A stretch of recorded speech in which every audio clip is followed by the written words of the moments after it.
कि देश में परम पूज्य बाबा साहब डॉक्टर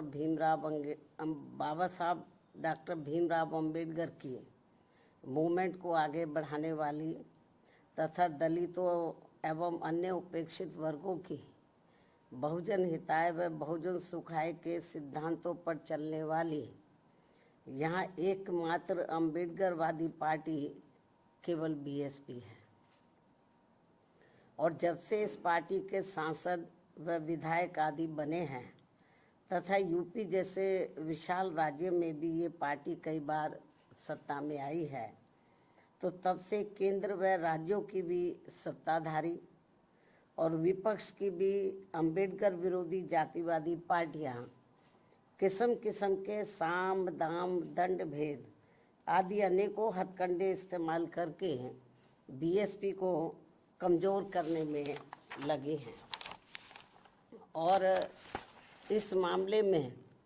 सत्ता व विपक्ष में बैठी जातिवादी पार्टियों ने पर्दे के पीछे से विशेषकर दलित एवं अन्य उपेक्षित वर्गों में से कुछ अवसरवादी व स्वार्थी किस्म के लोगों को मैनेज करके तथा उनके जरिए अभी तक जो भी अनेकों संगठन व पार्टियां आदि बनवाई हैं, तो उन्हें फिर ये पार्टियां अपने फायदे के हिसाब से सक्रिय करके व विशेषकर बीएसपी के मजबूत रहे राज्यों में और उसमें भी उत्तर प्रदेश में किस्म किस्म के हथकंडे इस्तेमाल करके यहाँ दलितों एवं अन्य उपेक्षित वर्गों के लोगों को गुमराह करके उनके वोटों को बांटने में लगी है ताकि बीएसपी आगे बढ़ने से रुक जाए। ऐसे में दलित एवं अन्य उपेक्षित वर्गों में से बने इस किस्म के पार्टी विरोधी संगठनों एवं पार्टियों से इन वर्गों के लोगों को जरूर सावधान रहना है, अर्थात इन्हें ऐसे सभी स्वार्थी एवं अवसरवादी पार्टियों व संगठनों से सदैव दूरी बनाकर रखना है, क्योंकि इस किस्म के संगठनों व पार्टियों से बाबा साहब डॉक्टर भीमराव अंबेडकर एवं बीएसपी के जन्मदाता व संस्थापक मान्यवर श्री कांशीराम जी की बहुजन हिताय व बहुजन सुखाय की मूवमेंट से कुछ भी लेना देना नहीं है,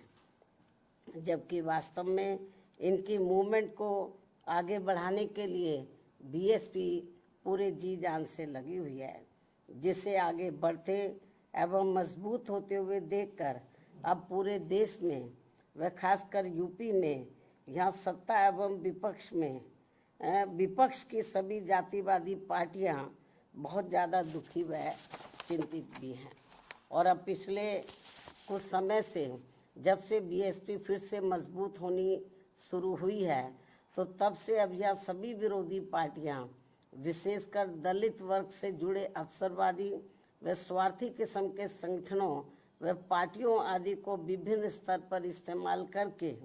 तथा उनके जरिए आए दिन किस्म किस्म के कार्यक्रम आदि करवा के यहाँ दलितों एवं अन्य उपेक्षित वर्गों के लोगों को गुमराह करने में लगी है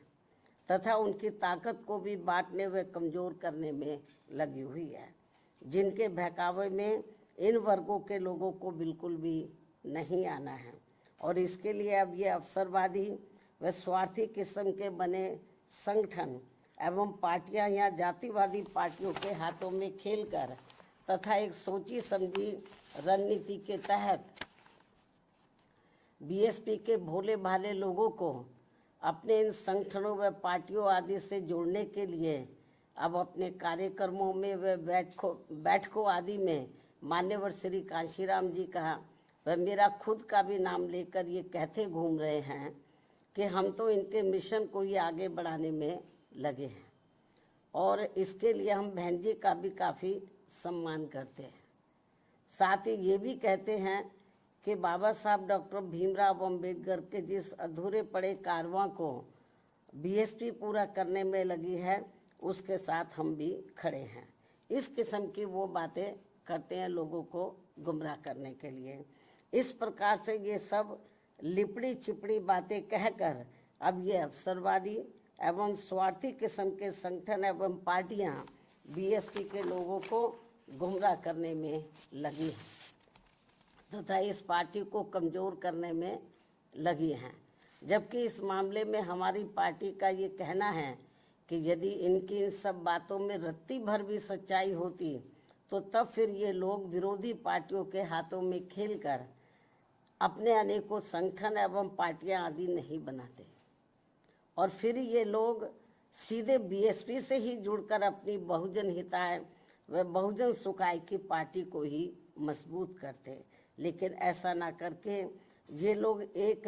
सोची समझी रणनीति के तहत इस किस्म की बातें कहकर हमारे बीएसपी से जुड़े भोले भाले दलितों एवं अन्य उपेक्षित वर्गों के लोगों को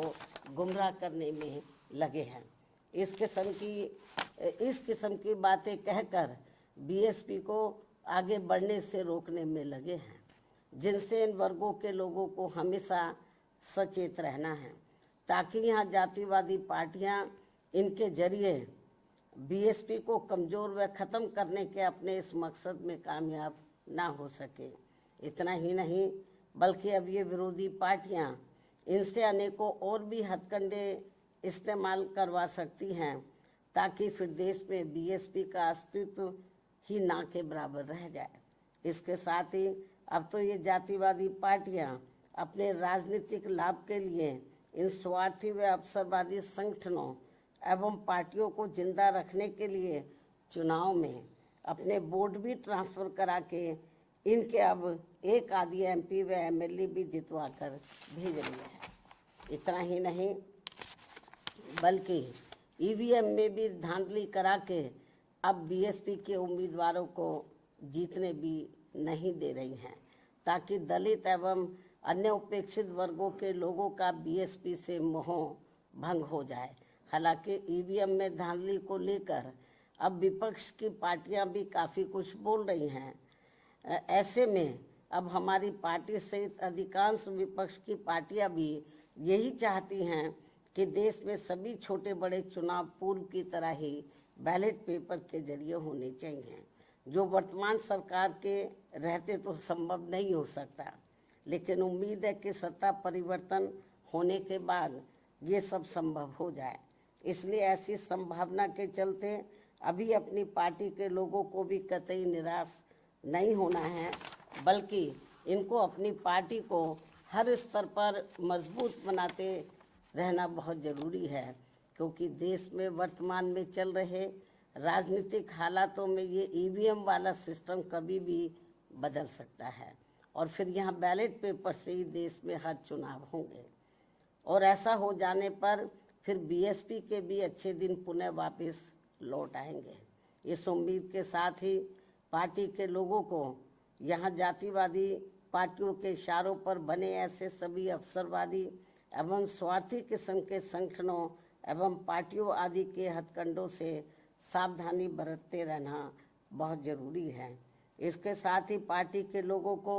अपनी एकमात्र हितैषी पार्टी बीएसपी के जनाधार को बढ़ाने की तरफ भी इन्हें विशेष ध्यान देना है, ताकि फिर अपनी ये पार्टी खासकर यूपी में पुनः पूर्ण बहुमत के आधार पर सत्ता में आसीन हो सके, जो ये सर्वजन के हित में होना यहाँ बहुत ज़रूरी है। इसलिए कांग्रेस, बीजेपी व सपा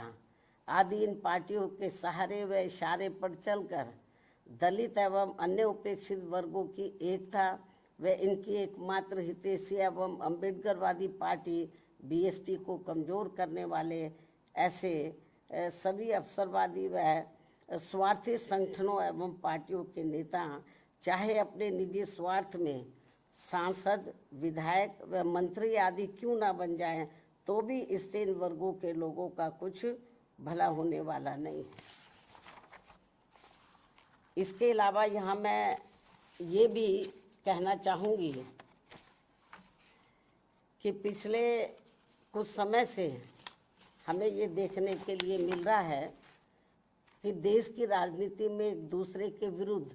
द्वेष, विद्वेष, संकीर्णता व मुकदमेबाजी आदि की नकारात्मकता इस हद तक बढ़ गई है कि आए दिन नेताओं के बीच किसी न किसी विषय को लेकर होने वाली असभ्य एवं अभद्र आचरण से जनता काफ़ी हैरान व दुखी भी है कि अतः वर्तमान में चल रहे ऐसे हालातों में इन लोगों से सही जन व देश हित भला फिर कैसे संभव हो सकता है, जबकि वास्तव में देश में ऐसा फैला विषैला माहौल सीधे तौर पर यहाँ के विकास व आत्मनिर्भरता के प्रयास को बाधित कर रहा है तथा देश के धना सेठों की संपत्ति अब ज़्यादातर विदेशी निवेश में जाने लगी है, जिससे यहाँ की अपार गरीबी, बेरोजगारी, अशिक्षा व पिछड़ापन आदि की ज्वलंत समस्याएं और भी ज़्यादा गंभीर होती जा रही हैं। और इस बीच भारतीय अर्थव्यवस्था में अस्थिरता की मिल रही खबरें भी अति चिंतनीय हैं। देश के जीडीपी ग्रोथ में गरीब बहुजनों की उचित भागीदारी न होना अर्थात देश के विकास में सर्व समाज का हित निहित नहीं होना, ये वास्तविक कारण है जो सबके विकास को अपेक्षित संतोष नहीं दे पा रहा है। इसलिए सबका विकास होना जरूरी है। साथ ही देश के गरीबी एवं बेरोजगारी मुक्त बहुअपेक्षित विकास यानी कि सुखी संपन्न लोगों के विकसित भारत के निर्माण में केंद्र की बहुजन हितैषी नीतियों के साथ साथ राज्यों के गुड गवर्नेंस की भी भरपूर भूमिका न होना ये भी सोचने की बात है, जबकि यूपी जैसे बड़े राज्यों को भी सबके विकास का दायित्व निभाना अत्यंत आवश्यक है। इतना ही नहीं बल्कि वर्षों से अपने देश की सीमाएं भी पूरे तौर से सुरक्षित नहीं होने के कारण यहाँ समय समय पर आतंकवादी वारदातें भी आए दिन घटित होती रहती हैं। अभी हाल ही में पहलगाम की हुई ताज़ा घटना इस बात का खास उदाहरण है, जो अति दुखद व चिंतनीय भी है, जिस पर इस समय देश में काफ़ी राजनीति भी की जा रही है। ये भी बड़े दुर्भाग्य की बात है जो नहीं होनी चाहिए। वहीं दूसरी तरफ अब देश में कोरोना का भी तेजी से प्रकोप बढ़ रहा है, जिसके रोकथाम के लिए भी सभी राज्य सरकारों को विशेष ध्यान देना चाहिए। साथ ही देश में लगातार बढ़ रही गरीबी एवं महंगाई आदि ने भी लोगों को अब काफ़ी तोड़कर रख दिया है। इनके साथ साथ इस समय देश के कुछ भागों में भारी वर्षा व तूफान आदि आने की वजह से भी लोग बहुत ज़्यादा मुश्किल में हैं। इन सब मामलों में भी केंद्र व राज्य सरकारों को जरूर ध्यान देना चाहिए।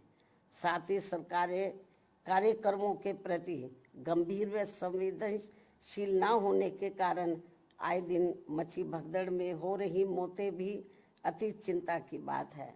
इस ओर भी सरकारों को जरूर ध्यान देना चाहिए। अब मैं अपनी बात यहीं समाप्त करती हूँ। धन्यवाद। जय भीम व जय भारत।